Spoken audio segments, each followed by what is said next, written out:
The colony ship drifted through the darkness of space like a sleeping giant.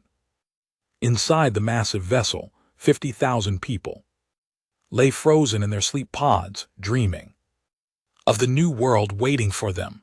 The ship had been traveling for 3 years, and they had 2 more years to go before reaching their destination. Captain Do Young stood on the bridge looking out at the stars. He was a tall man with tired eyes and gray hair at his temples. Next to him stood Hana, the chief engineer.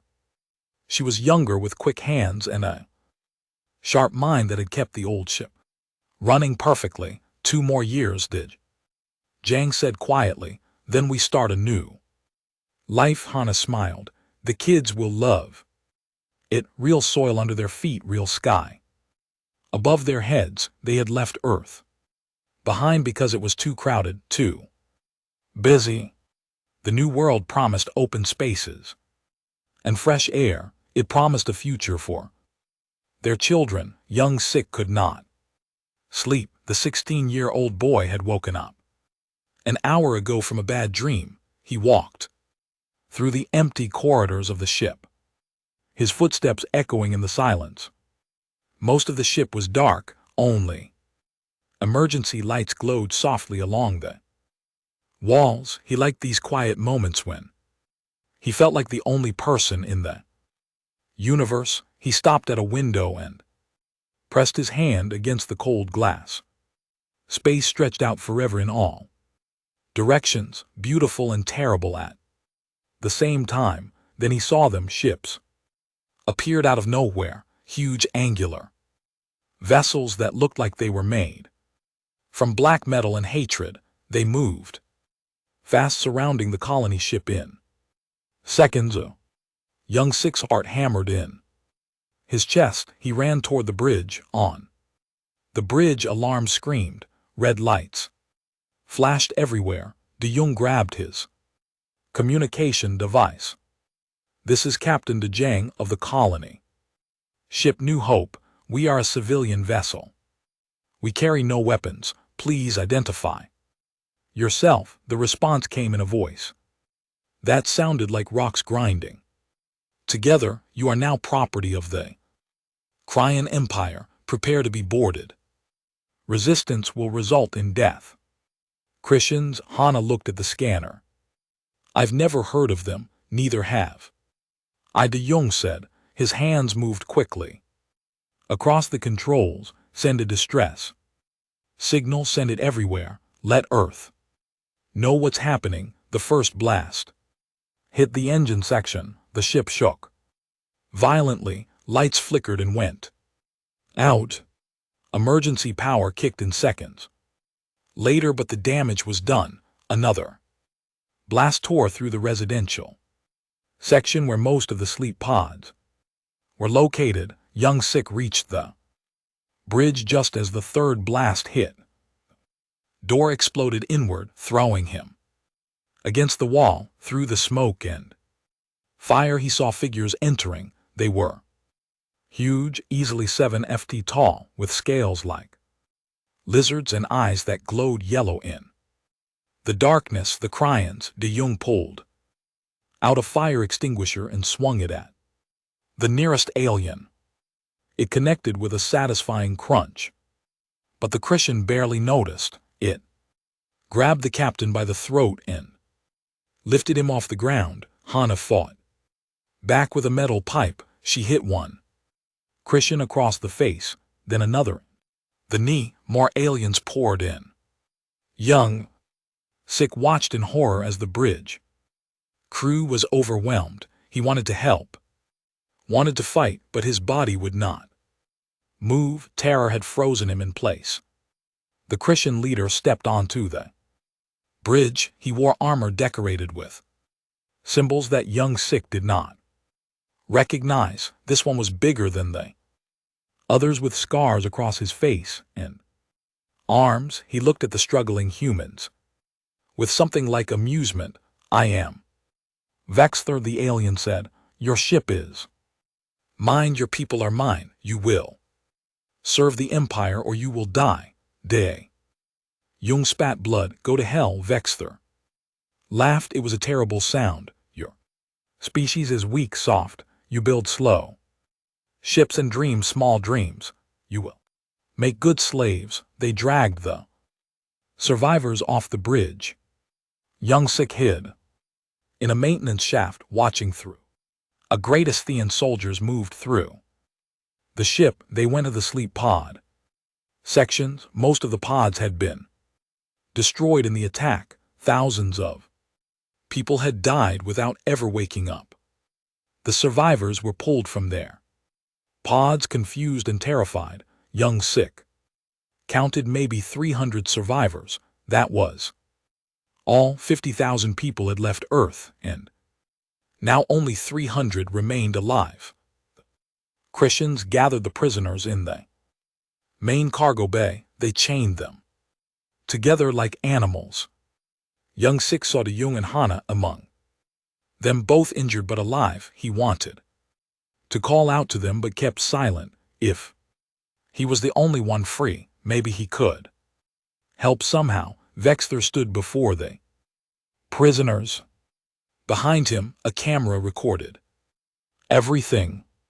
People of the galaxy, he announced, today the Crithian Empire has conquered a human colony ship. We have taken prisoners and claimed their vessel. This is a message to all weak species. Submit to us or share their fate. He gestured to his soldiers. They brought forward an older woman who had been crying without warning, without mercy. Vexther killed her just to make a point, just to show his power. The recording ended. Vexther smiled. Broadcast this everywhere. Let the galaxy see what happens to those who are weak. Young sick pressed his hand over his mouth to keep from screaming. Tears ran down his face. His mother had been in pod section 3. She was gone. His father had been in section 5, also gone. Everyone he loved was dead or chained. The Cryan ships attached themselves to the colony vessel and began towing it away. Young sick remained hidden alone in the darkness as his world fell apart around him, light years away on Earth. The distress signal arrived. It played automatically in the Galactic Council chamber, where representatives from dozens of species met to discuss peace and trade. The human ambassador Taiwan was in the middle of a boring discussion about mining rights when the message interrupted. The chamber fell silent as they watched the recording. They saw the attack. They saw the murders. They saw the chains. When it ended, every eye turned to Taiwan. The ambassador was an old man, a veteran of many wars. His face showed nothing as he stood up. Slowly, he looked at each council member in turn. The Christians have never met humans before, he said quietly. They do not know what they have done. An alien council member named Sunhai leaned forward. She was from a peaceful species that had never known war. Surely we can negotiate. Surely we can find a peaceful solution. Taiwan shook his head slowly. They just killed us all, he said. They just do not know it yet. He walked out of the chamber without another word. Behind him, the council erupted into confused discussion. They did not understand. How could one attack doom an entire species? They would learn soon enough. The galaxy was about to remember why there was one law that should never be broken, one rule that every species should know: do not mess with humans.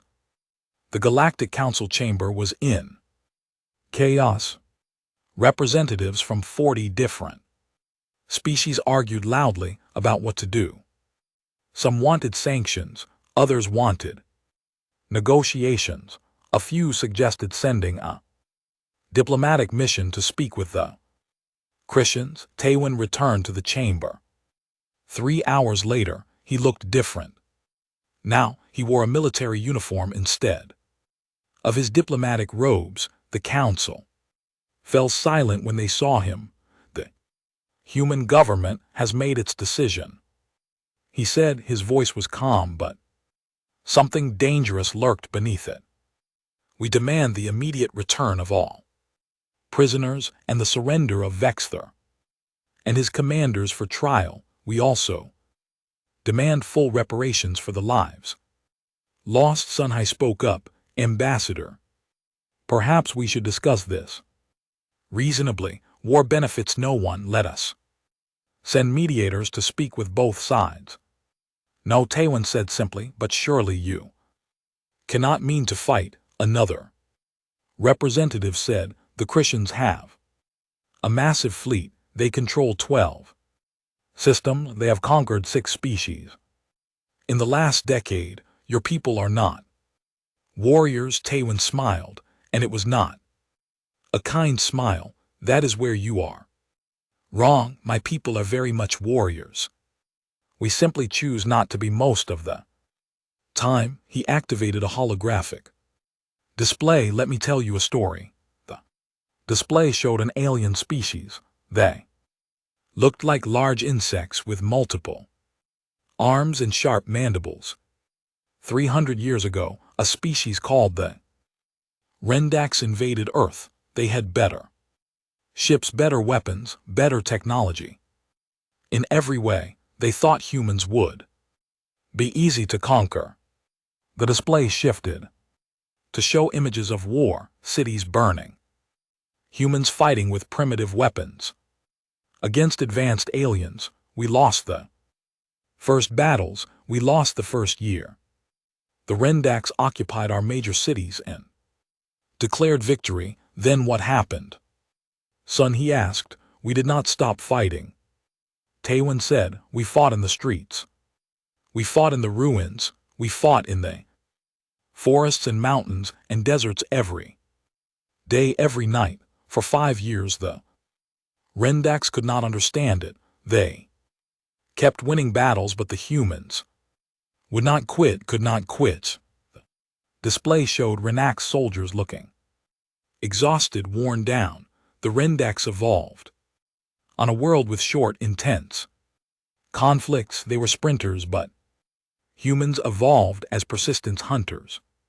We chased prey across continents until it collapsed from exhaustion. We never stopped running, never stopped following. That is what we are. That is what we did to the Rendax. Eventually, we captured their technology, learned how it worked, improved it. Then we did not just fight on Earth. We followed them home. We chased them across 12 systems. We hunted them until their government collapsed, until their military surrendered, until their people begged for mercy. The council chamber was completely silent now. Where are the Rendax now? Sunhai asked quietly.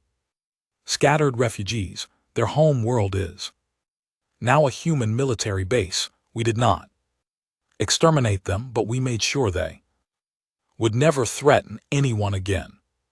Taewon turned off the display. The Christians have made the same mistake.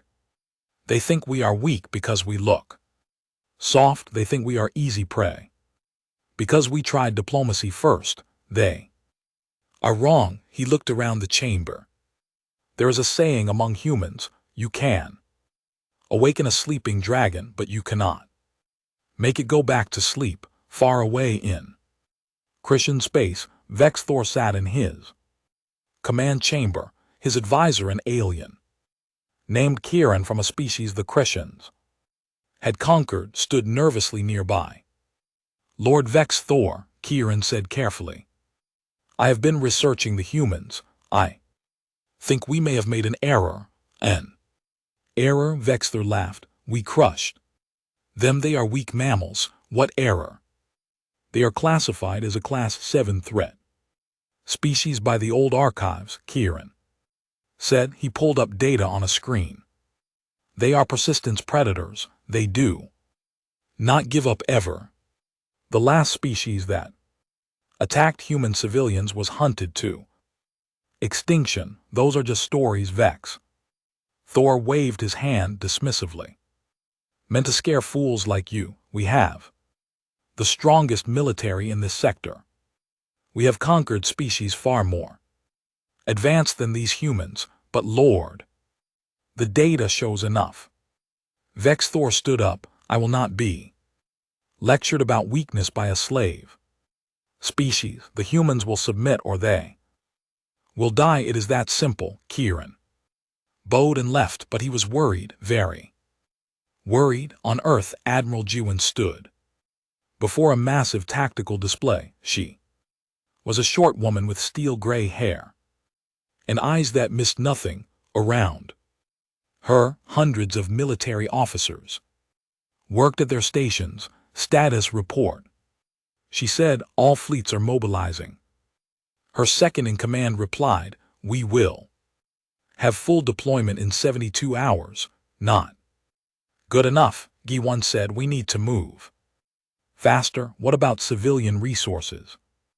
We have 12,000 registered civilian ships, cargo haulers, mining vessels, private yachts. Most are unarmed. Bring them all in, G1 ordered. Every ship that can fly, every person who can work. We need engineers, miners, scientists, anyone with useful skills. Her officers looked surprised. Admiral, with respect, what good will civilian ships do against the Crescent military? Admiral Gi smiled. It was a cold, calculating smile. We are not going to fight the war they expect. We are going to fight the war we are good at, the kind of war humans have been perfecting for thousands of years. She pulled up a star chart. The Koreans control 12 systems. They have major military installations on 30 planets.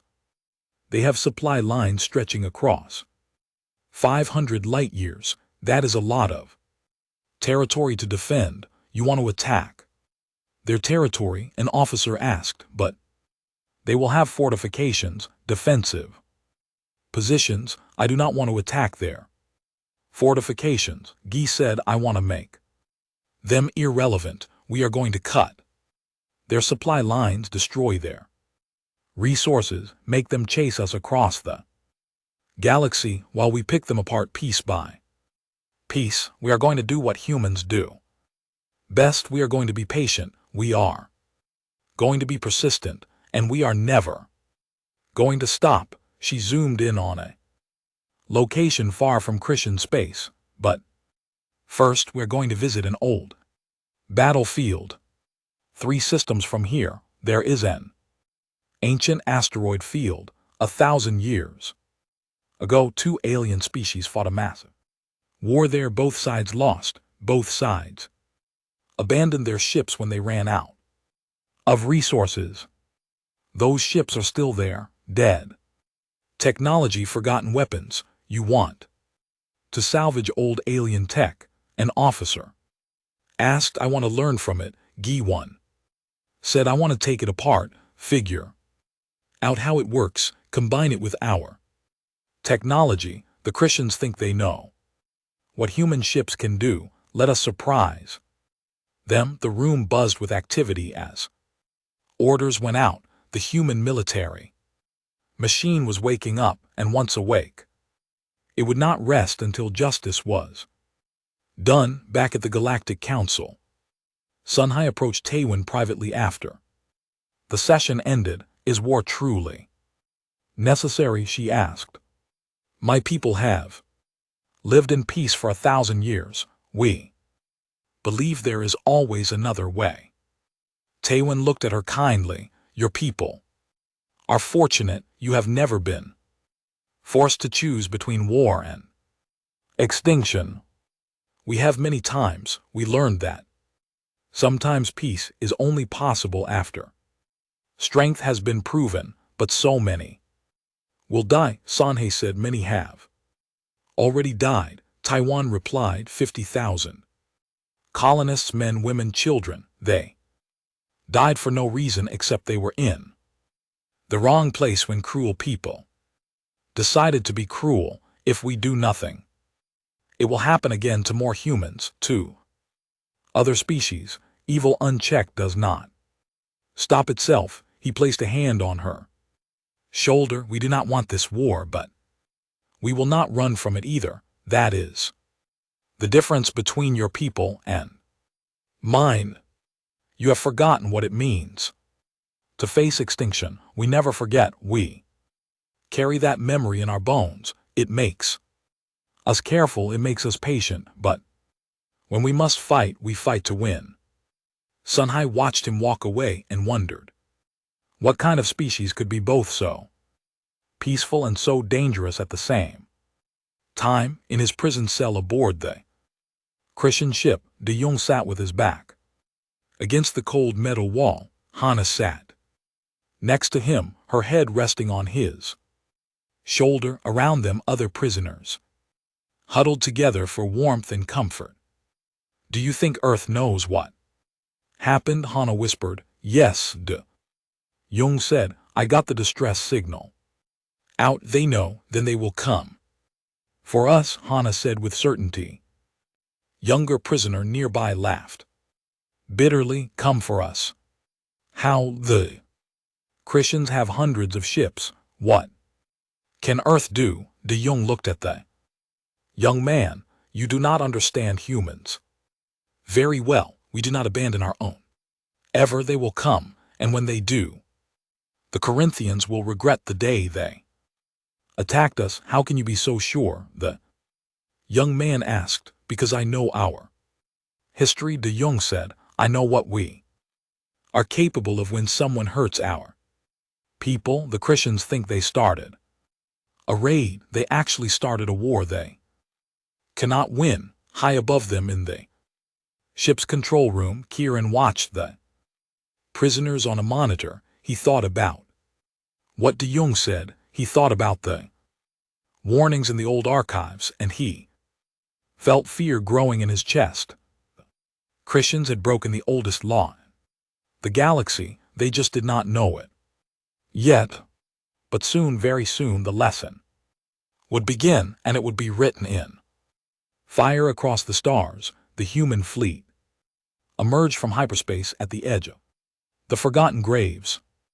That was what spacers called this place.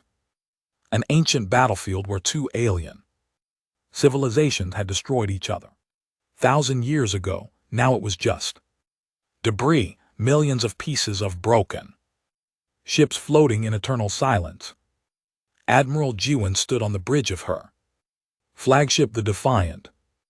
Around her, dozens of human ships spread out in formation, military vessels, cargo haulers, mining ships, even some private yachts. Every ship that could fly had answered the call. Begin salvage operations, she ordered. Minyu floated in zero gravity, his tools strapped to his belt.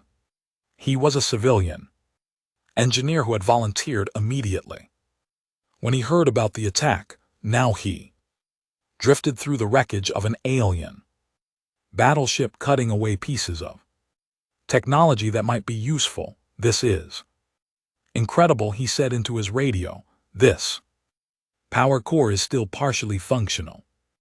After 1,000 years, if we can figure out how it works, we could increase our energy output by 40%. All around him, other engineers did the same work. Cutting, analyzing, taking apart ancient technology. Some of it was too damaged to use. Some of it was designed for alien bodies and minds. But some of it was brilliant. Some of it could be adapted. Back on the Defiant, G1 watched the progress report scroll across her screen. They had been here for 3 days now, 3 days of non-stop work. Her people were exhausted but determined. Admiral, her tactical officer, said, we are detecting a Christian scout ship at the edge of the system. They have spotted us. Let them look, Jaiwan said calmly. Let them see us gathering scraps. Let them think we are desperate by the time they understand what we are actually doing, it will be too late, the scout ship reported back. To vex Thor, the warlord laughed when he heard the news. The humans are scavenging garbage from a dead battlefield. How pathetic, they are so weak, they need ancient broken weapons to fight us. Kieran stood nearby but said nothing. He had learned not to contradict his master. Boa sat in the cockpit of her new fighter craft and ran through the pre-flight checks. The ship looked strange. Parts of it were clearly human design, but other parts were alien technology integrated seamlessly into the frame. The result was something new, something that had never existed before.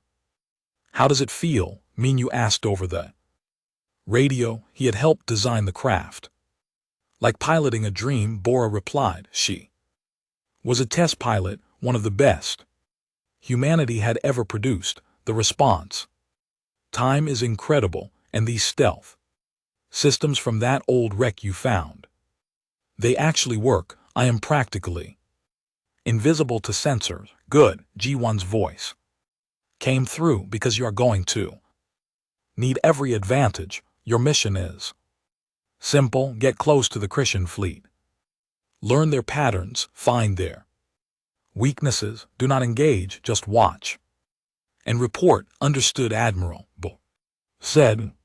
She activated the engines and her craft shot forward, disappearing into the darkness of space. On the Christian prison ship, young Sik had finally revealed himself to the other prisoners. He had spent 2 weeks studying the guards, learning their routines, mapping the ship from the ventilation ducts where he hid. Now he crouched in a dark corner with De Jong, Hana, and 5 other prisoners who had proven they could be trusted. The guards chain shift every 8 hours, young Sik whispered. He drew a rough map in the dust on the floor. There are always 6 guards in the section, but for exactly 10 minutes during the shift change, there are only 3. That is when we move. Move where? One of the prisoners asked. We are chained. We have no weapons. I have been collecting things, young Sik said. He opened a small bag he had been hiding. Inside were pieces of scrap metal sharpened into crude blades, broken pieces of pipe wire that could be used as garrote. Not much, but enough. Hana picked up one of the metal shards. These could work, but we need more than weapons. We need a plan. Communications array, De Jong said. If we can reach it, we can send messages. Let Earth know where we are, what the Cryon fleet positions are, everything. The array is 3 levels up, young Sik said. Heavily guarded, not during a riot, Hana said with a small smile. If we cause enough chaos down here, the guards will come running. That is when a small team slips away to the array. They spent the next hour planning every detail, every possibility. They only had one chance. If they failed, they would all die, but staying here as slaves was worse than death. 3 days later, Boa returned from her reconnaissance mission. She looked exhausted but excited as she briefed the command staff. The Christian fleet is huge, she said, but they are arrogant. Their formations are predictable. They do not expect anyone to get close enough to study them. I mapped 17 capital ships, 43 cruisers, and at least 100 smaller vessels. What about defenses? Guy asked. Strong in the front, weak on the sides and rear. They are designed to face enemies head-on, overwhelming them with firepower. But if you can get around them, behind them, their shields are much weaker. Ji-Yuan nodded. That matches what we know about Christian warfare. They believe in direct confrontation, strength against strength.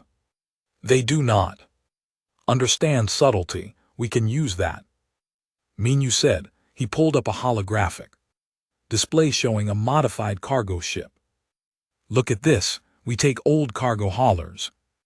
The ones too slow to fight effectively. We load them with every weapon we can. Fit missiles, rail guns, whatever we have, then we set them on automated courses toward the Krithian fleet. They will destroy them easily. An officer objected. Exactly, Juan said, understanding. They will destroy them, and while they are busy shooting at obvious targets, a real attack craft slipped past using the stealth technology we hit them from behind while they are distracted. It is a suicide mission for those cargo ships.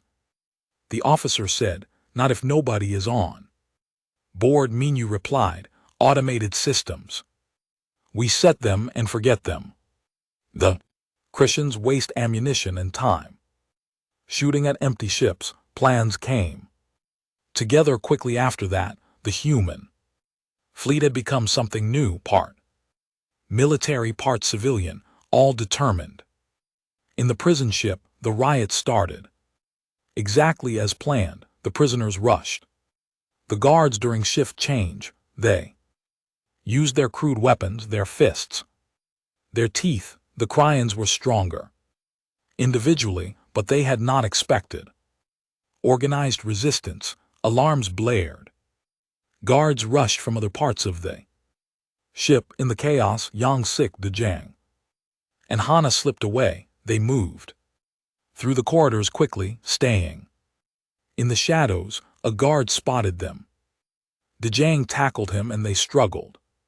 The Christian was winning until Hana hit him from behind with a piece of pipe. The alien collapsed. Go, De Jung gasped. I will hold this corridor, Young Sik. And Hana ran toward the communications array. They reached it to find two guards on duty. There was no sneaking past them, no time for planning. Hana charged straight at them, screaming. It was so unexpected that both guards hesitated for a crucial second. Young Sik followed, swinging his makeshift blade. It caught one guard across the throat. The second guard raised his weapon, but Hana was already there. She fought like someone with nothing to lose. The second guard fell. Hana and Young Sik were both injured but alive. They stumbled to the communication console. Can you work it? Young Sik asked. I am an engineer, Hana said. Blood ran down her face from a cut on her forehead, but her hands were steady. I can work anything. She bypassed the security systems and activated the long-range transmitter. This is Engineer Hana of the colony ship New Hope. We are prisoners on Christian prison ship Dark Blade, sending all tactical data now. She uploaded everything Young Sik had gathered: guard rotations, ship layouts, fleet positions, everything they knew about Christian military operations. This is Admiral G, one of the human defense fleet. Voice crackled back. We read you, Hana. Help is coming. Hold on. Tell my family I survived, Hana said. Tell them all of us are still fighting. I will tell them personally, Jai promised. The transmission cut off as Christian soldiers broke down the door, but it was too late. The message was sent. Earth knew everything. Vex's Thor received the report in his command chamber, his face twisted with rage. The prisoners rioted. They accessed our communications. Yes, my lord, a subordinate said nervously. We have regained control, but they sent data to the humans. What data? Everything. Fleet positions, ship specifications, base locations. The humans know all our military deployments. Now for the first time, Vexter felt something unfamiliar.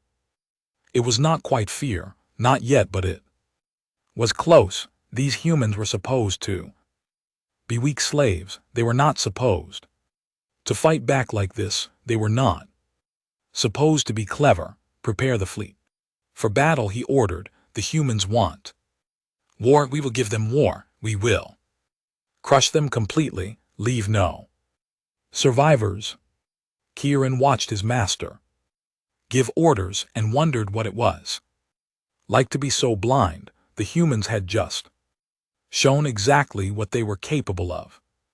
And Vexthor still did not understand. The storm was coming and the Christians were not ready for it. Far away, Boa climbed back into her fighter craft. This time, she was not alone.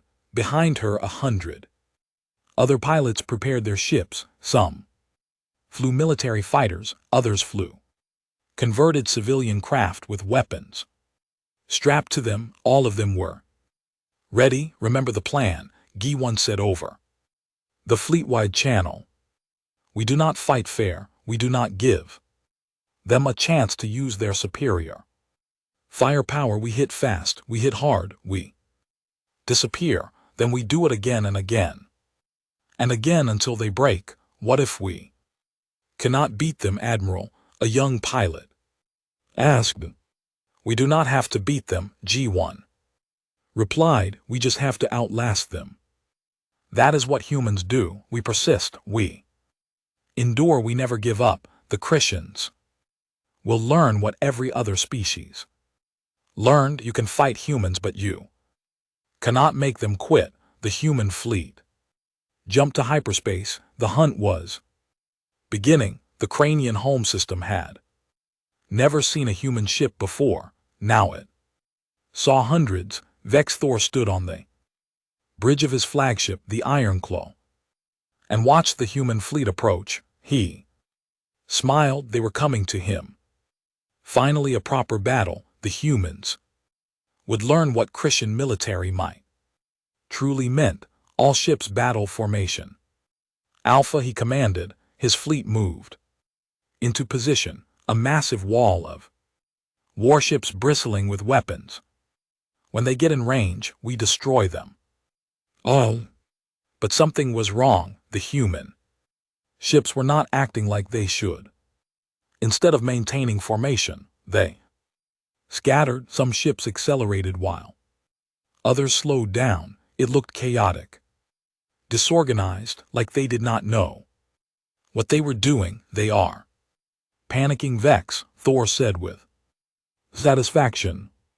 They see our strength and they lose courage. Kieran studied the tactical display and frowned. This did not look like panic, it looked like something else, something deliberate. The first human ships entered weapons range. They were old cargo haulers, moving at full speed straight toward the Christian fleet. Vexthor's gunners destroyed them easily. One shot, two shots, and the human ships exploded into debris. Is that all they have? Vexthor laughed. Old cargo ships. We will finish this in an hour. More cargo ships came. The Christian fleet destroyed them systematically. It was almost boring, almost too easy.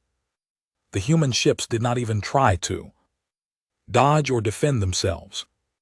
They just flew straight into certain death. Then the real attack began.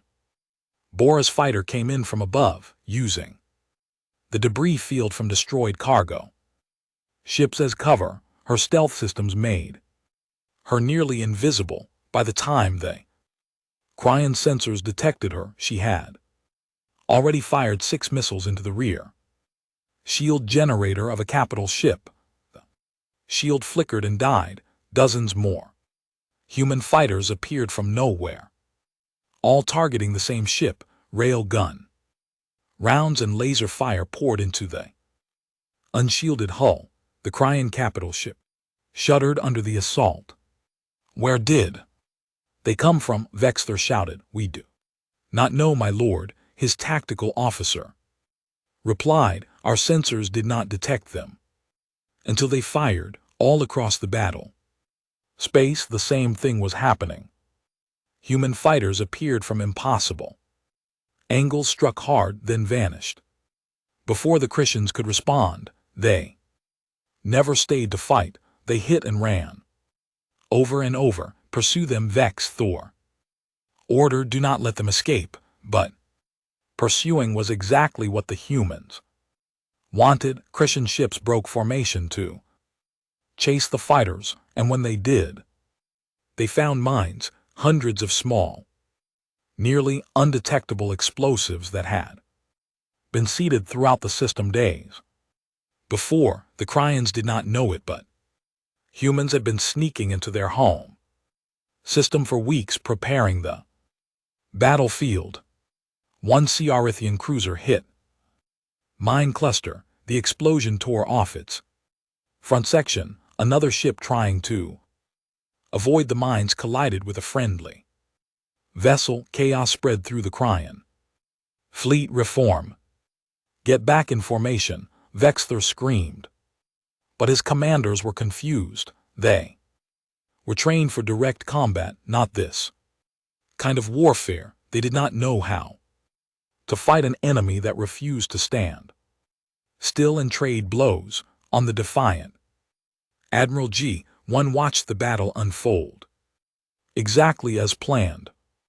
Phase 2, target their command ship.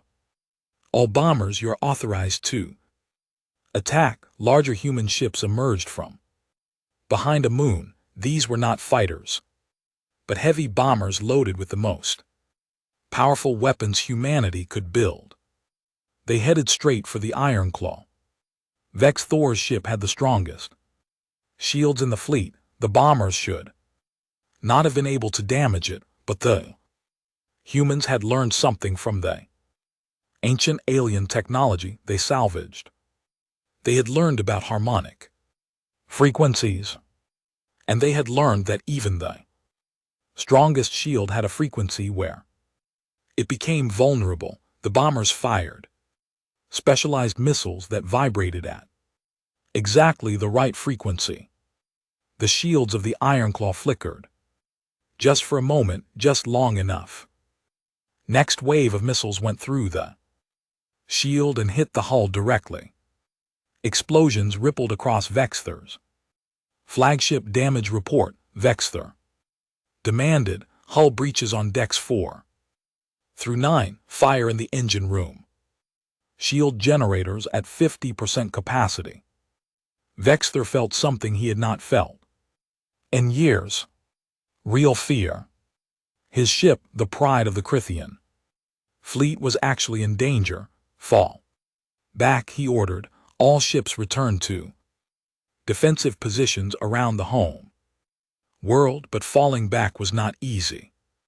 The human ships followed, harassing them every step of the way, not fighting directly, just hitting them, wearing them down like wolves chasing exhausted prey. Deep inside the Ironclaw, in the ventilation system, Hana crawled through the darkness. She was not supposed to be here. She was supposed to be in a prison cell, but when the battle started and chaos erupted, she had escaped. Again, it turned out that the Cryans were really bad at keeping track of human prisoners during combat situations. They assumed humans were too weak, too scared to try anything during a battle. They were wrong. Hana had been on this ship for 2 weeks, hiding in the walls, learning its systems and sabotaging things, small things that would not be noticed immediately. A wire cut here, circuit damaged there, nothing dramatic. But all those small problems added up. When the battle started and the ship took damage, all those tiny acts of sabotage became major problems. Now she moved through the ship like a ghost, heading toward the main computer core. She had a plan. It was crazy. It probably would not work, but she had to try. On the surface of the Christian home world, De Jong led a team of rescued prisoners through the streets. The prison ship had been disabled in orbit, and in the confusion, dozens of humans had escaped in Christian shuttles. Now they were on the ground behind enemy Lines. Young Sick ran beside him, carrying a stolen Christian rifle that was almost too heavy for him. They had no real military training. They were colonists, farmers, teachers, engineers. But they were human, and humans, when pushed, became very dangerous. Military Command Center is 3 blocks ahead. De Jong said they had been using the data Hana sent to Earth, which included layouts of Christian military installations on the home world. If we can disable their communications, their fleet will be completely blind. There will be hundreds of guards. Young Sick said. Probably. De Jong agreed, but they will not expect an attack from inside their own capital city. Surprise is worth more than numbers. They reached the command center and found it exactly as defended as expected. But they also found something else. Other human teams, groups of escaped prisoners who had the same idea. All of them had independently decided to attack the same target. De Jong smiled. That was the thing about humans. You did not need to tell them what to do. They figured it out on their own. The combined human force attacked simultaneously from 6 different directions. The Christian guards were tough, well-trained and experienced, but they had never fought an enemy quite like this. The humans used tactics that made no sense. They sacrificed themselves to create openings for others. They fought with improvised weapons. When their guns ran out, they simply would not stop coming. Welt. The command center fell in 30 minutes. Young Sick, covered in blood and exhaustion, helped De Jong plant explosives on the communication equipment. They set the timers and ran. The explosion could be seen from orbit. The Christian fleet suddenly found itself unable to coordinate. Ships received no orders. Commands went nowhere. They were deaf and blind. What is happening? Vexler demanded. Why can we not reach ground command? The communication center has been destroyed. My lord, an officer reported. We are receiving reports of human ground forces in the capital. Impossible. There are no human forces on our planet. They are escaped prisoners.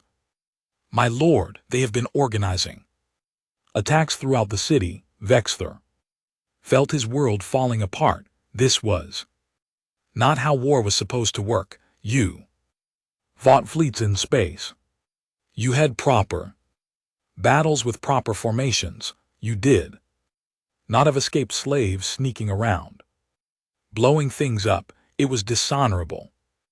It was not fair. Hana reached the computer core of the Iron Claw. She looked at the alien technology and felt a moment of doubt. She was an engineer, yes, but this was Christian technology. She had only been studying it for 2 weeks. Could she really do this? Then she thought about the 50,000 colonists who died. She thought about her friends in chains. She thought about Young Sick hiding alone in the dark for weeks, and she got angry. Anger was good. Anger meant focus. She pulled out tools she had made from scraps and began working. Christian code was complex, but code was code. Logic was logic, and Hana was very, very good at understanding logic. She found what she was looking for, the Iron Claw's navigation system. With careful modifications, she could lock it, make it unable to jump to hyperspace, trap it here in this system, where the human fleet could finish it.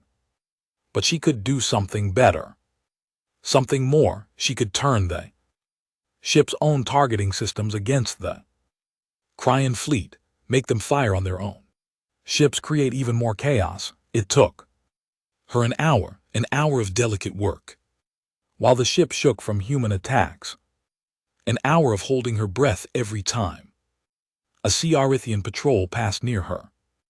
Hiding spot, but finally it was done. She activated her program and felt the ship shudder as its weapons began. Firing, but they were not firing at humans, they were firing at other Christian ships. We are shooting our own fleet. Someone screamed on the Christian command channel. The Ironclaw has gone mad. It is not the ship, Kieran said. Quietly, it is the human engineer. She is still on board, still fighting. Vexthor felt something break inside him. This single human, this weak female engineer who should have been an easy prisoner, had turned his flagship into a liability. How were these humans doing this? Abandon ship, he ordered finally. All crew to escape pods. We evacuate the Ironclaw. On the defiant G1 watched the Christian flagship's crew evacuate. She opened a channel. Attention Crichton Fleet, this is Admiral G1 of the Human Defense Fleet. Surrender now. Return all prisoners. Submit to justice, or this continues. There was a long silence. Then a voice answered. It was Curran, not Vexthor. We surrender, Kieran said. We will return your people. We will face your justice. Please just make it stop. Guy nodded slowly. Cease fire, all ships. Stand down. Prepare boarding parties to secure Crithian vessels and extract prisoners around the system. Human ships stopped attacking. The battle was over. They had won, not through superior firepower, but through superior thinking, through persistence, through the very human ability to keep finding new ways to fight when the old ways failed. But Vexthor was not in an escape pod. He had slipped away in a small, fast ship. He was heading toward human space, toward Earth itself. If he could strike at their home world, maybe he could still salvage something. Maybe he could still win. Kieran watched him go and felt only pity. The warlord still did not understand, still thought strength alone mattered, still believed this could end in victory. He was wrong. He had been wrong from the beginning. And soon, very soon, he would learn the final lesson, the lesson every species eventually learned. You do not mess with humans ever. Vexthor's ship dropped out of hyperspace at the edge of the Sol system. Earth hung in the distance, blue and green jewel against the black of space. He had gathered what remained of his loyal forces, 12 ships, not much, but enough to strike a blow that would hurt the humans, enough to make them regret their victory. Set course for Earth, he ordered. We will show them what real pain feels like. His ships accelerated toward the inner system. Thor felt grim satisfaction. The humans had won a battle, but he would win the war by striking at their hearts. Then everything went wrong. First warning came when weapons fire erupted from seemingly empty space. Vex's Thor's sensors showed nothing, but his ships were taking hits. Shields flickered and failed under sustained laser fire. Report, he demanded. Defensive satellites, my lord. Thousands of them. They were hidden, cloaked. We flew right into their range.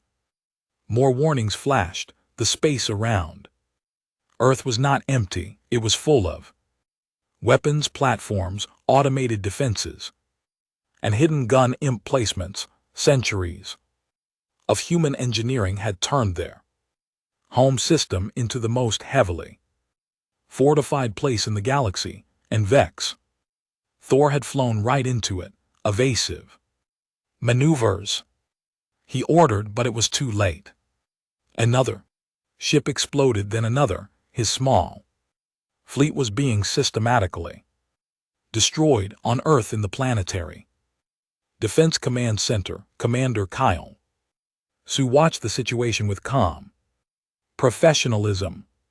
He was an older man who had spent 40 years in Earth's defense forces. He had seen threats come and go. This one was almost insulting in its simplicity. Do we need to launch any manned fighters?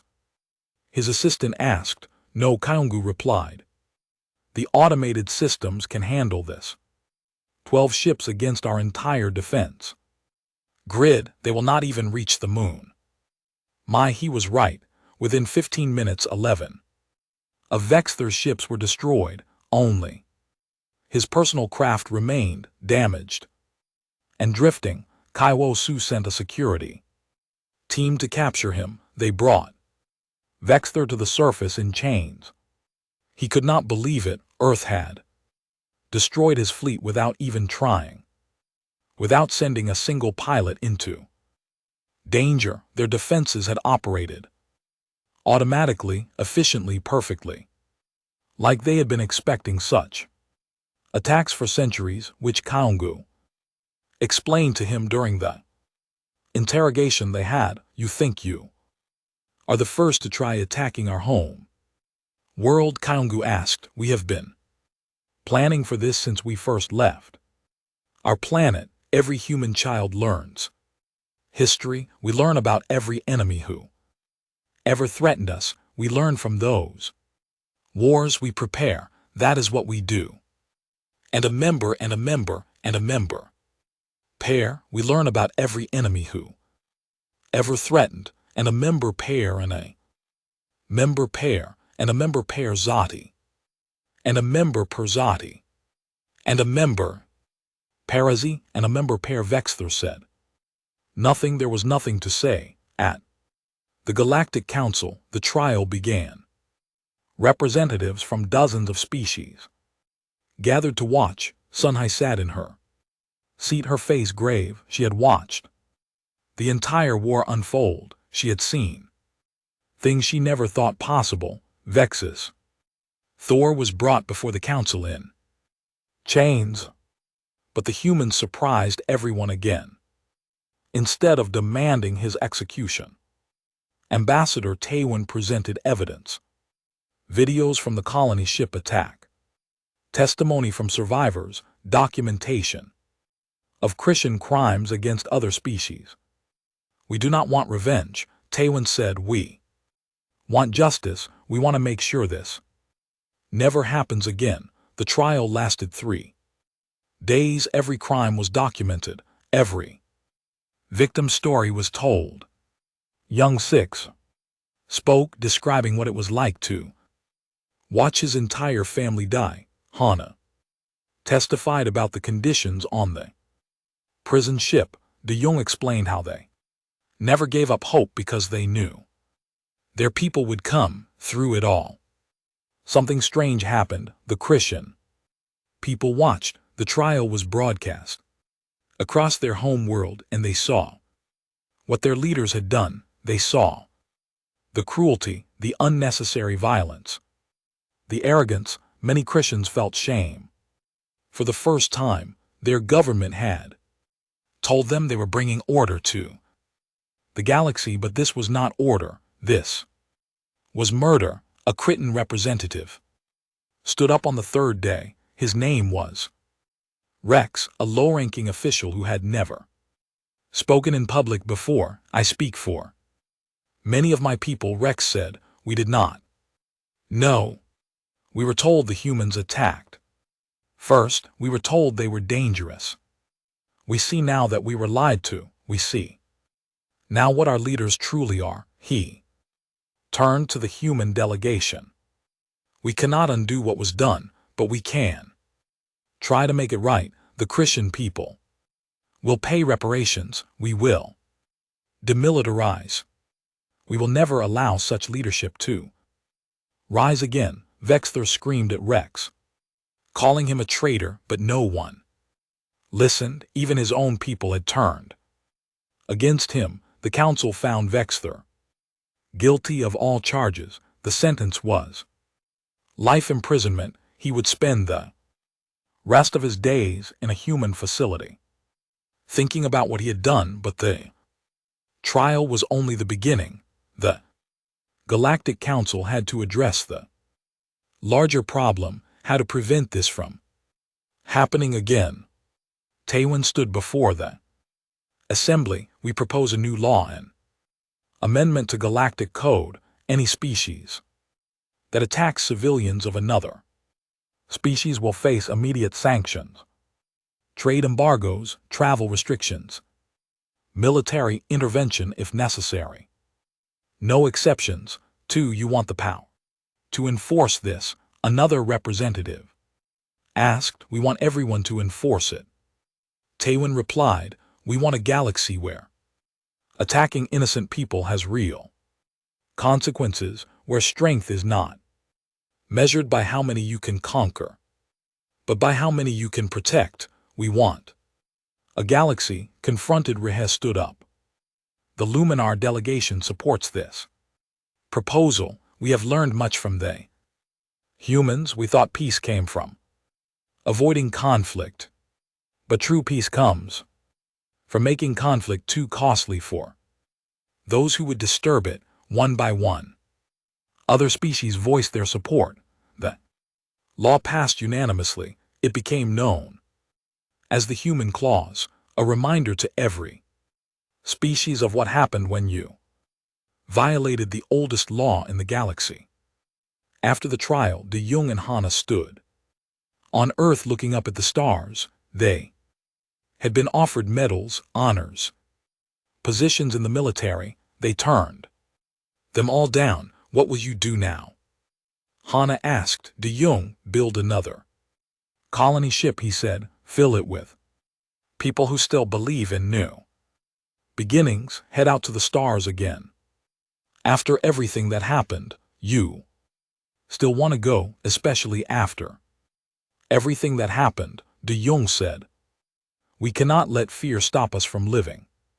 That is what makes us human. We fall down, we get hurt, we face terrible things, and then we stand up and keep going. Hanna smiled. Then I am coming with you. Someone needs to make sure the ship actually works. Young Sik found them an hour later. The young man looked different now, older, harder. War did that to people. I am joining the military, he told them. Admiral Juan offered me a position in her fleet. She says I have a talent for tactics. Your parents would be proud, De Jong said softly. I know, Young Sik replied.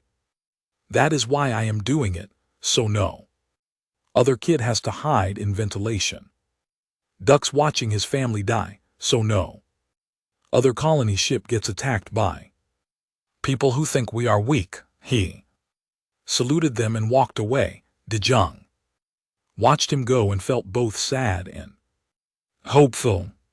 Sad for what the boy had lost, hopeful for what he would become. Admiral Juan stood in her office, looking at casualty reports. The war had been won, but not without cost. 300 human ships destroyed, 2,000 personnel killed, many more injured, but 50,000 colonists had been avenged, and the galaxy had learned its lesson. Bora knocked on her door. The pilot looked tired but satisfied.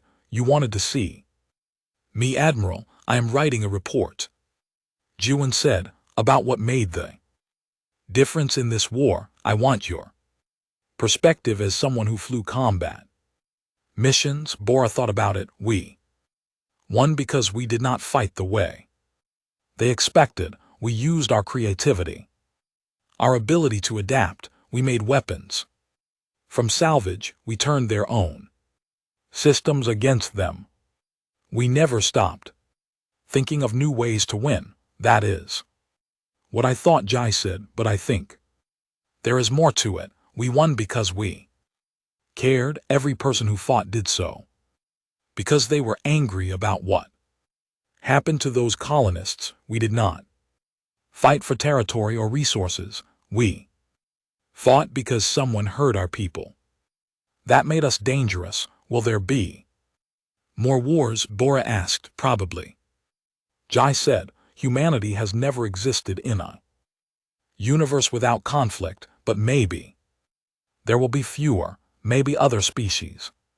We'll think twice before starting. Something, maybe the price of attacking us is now too high. She pulled up a file. On her computer, I am creating a new training program teaching other species how to defend themselves, not aggressive. Warfare defensive tactics.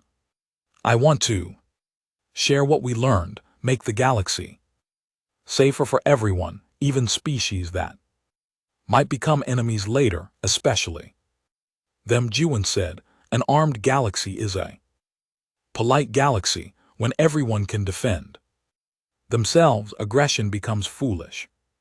That is how we build real peace. On the Korean home world, Kieran worked to rebuild his civilization. The demilitarization had been painful. Many of his people struggled with their new reality. They had been conquerors for so long, now they were just another species among many, but slowly things improved. Trade routes opened. Christian engineers once used for weapons now built bridges and hospitals. Their military efficiency translated well into peacetime projects. Curran received a message one day. It was from Hannah. Hello, Curran. The message said, I heard you are working to reform your people. I wanted to say that I respect that it takes courage to admit mistakes and change. If you ever need help, technical assistance, or just advice, contact me. Humans believe in second chances. We believe people can change. Good luck. Just a Vire. Kieran felt something strange. It was hope the humans could have destroyed. His people should have destroyed them by all military logic. Instead, they offered friendship. He sent a reply, thank you, we will not forget this mercy. We will prove ourselves worthy of it. At the Galactic Council, a new database was updated, the Galactic Warnings Compendium. It contained information about every known species, their strength, their weaknesses, their histories. The entry for humans was very long. Now it detailed their wars, their technologies, their tactics, but at the very top, in letters translated into every known language, was a simple warning: humans are persistent predators. They evolved by chasing prey until it collapsed from exhaustion. They survived ice ages, plagues, and wars that should have destroyed them. They reached the stars through determination and creativity. They are individually weak, but collectively unstoppable. They can be cruel or compassionate, aggressive or peaceful, but they share one trait above all others: they never give up. They remember every wrong and every kindness. They will negotiate fairly and honor agreements. But if you attack them without cause, if you harm their innocent, they will pursue you across the galaxy. They will never stop. They will never forgive. They will never forget. They are human. Do not mess with humans. Sunhai read the entry and thought about everything she had witnessed. Her species had spent 1,000 years in peace because they were fortunate. They lived in a safe part of the galaxy with few aggressive neighbors, but humans had no such luxury. They had fought for survival from their very beginning. That struggle had shaped them into something unique, something dangerous and wonderful in equal measure. She drafted a proposal for her government. The Luminar would seek a formal alliance with humanity, not because they feared humans, but because they admired them. Young Six stood on the bridge of his first ship. It was a small patrol craft. Nothing impressive, but it was his.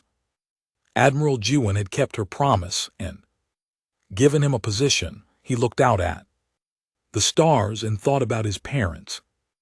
about his friends who died on the colony ship, about everything that had been taken from him. Where to, sir? His co-pilot asked. Young smiled. He was not a scared teenager anymore. He was a soldier now, a protector, someone who would make sure no other family suffered like his had. Patrol Route 7, he said. The outer colonies. That is where we are needed most. The ship jumped to hyperspace. Behind them, Earth grew smaller. Ahead, the galaxy stretched vast and infinite. Somewhere out there, the next colony ship was being built.